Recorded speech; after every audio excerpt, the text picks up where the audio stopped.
I think it was said earlier, and I think it's very true. It's very difficult to actually do that sitting at the commission table. I think the thing that I talk about the most, and people probably get tired of me talking about, is I think we need a serious case of collaboration in this community. I think we need collaboration between the university, between Hayes Med, the city and county, as I said earlier.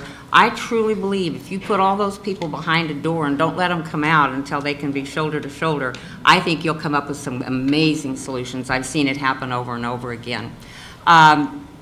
What the city can do, I think I said earlier, I'd look at everything that came to the table, every deal on its own merit. If it requires incentives to make it happen, we look at the plan.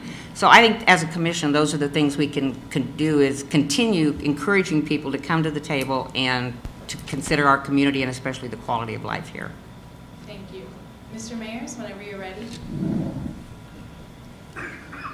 Most of these businesses that we're going to try to recruit are going to ask for something. They're going to ask for tax abatements, TIFs, free infrastructure. So the big thing is the community would need to be behind that. They would have to agree to give up something. And I don't believe in a blank check either. It's going to be a case-by-case basis. So you need to ask them questions like, do they have a valid business plan?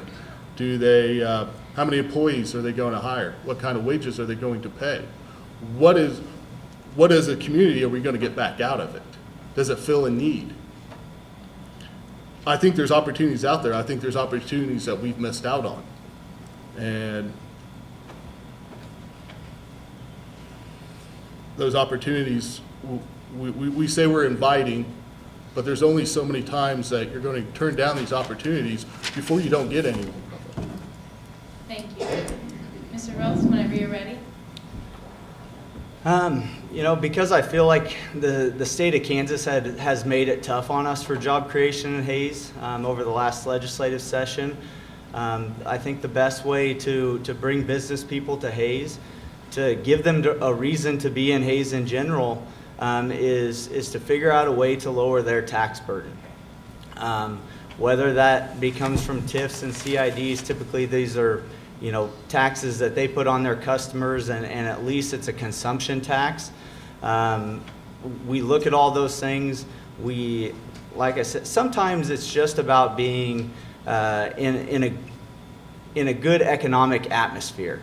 If we can make the atmosphere seem like you can be successful in Hayes and that we have a workforce that's ready to go to work for you, I believe businesses will come here.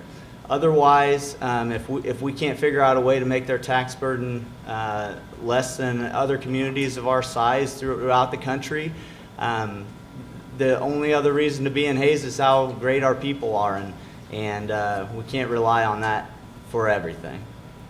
Thank you. Mr. Musil, when you're ready. For myself, I think we do a poor job of selling ourselves to others.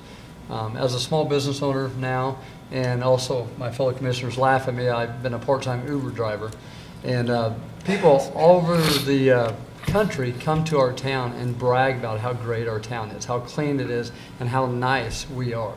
And I think if we just, I think sometimes we stumble over ourselves complaining about what we don't have, and I think if we would just step up and say, look how good we really are.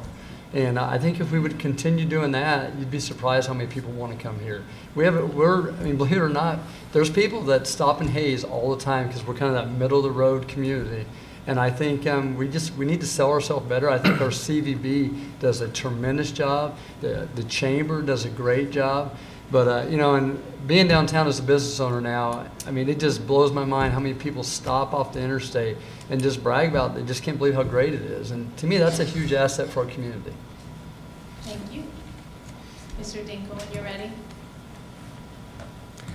I think part of the problem with this is that we hear the same things over and over and over again, yet we haven't figured out ways to actually address them.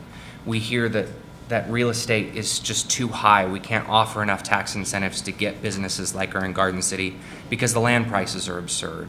Or we're losing people to other cities because houses are too expensive. We need to start getting creative in the incentives that we offer. Maybe we need to figure out ways to incentivize selling.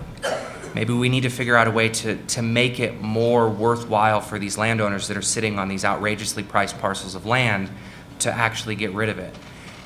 Maybe we need some sort of incentive to build houses that people can afford. We don't need to drop the real estate price across the board to be able to do that, but we need inventory in that area where people can buy a first home. People aren't going to come here and rent for 30 years. That's not feasible. You're going to start here and then you're going to move on to a metropolitan area. So I think we need to get creative about some of these things. These are problems that we've heard for years and years and years. They aren't going away, and we need to figure out ways to actually address the root cause of them.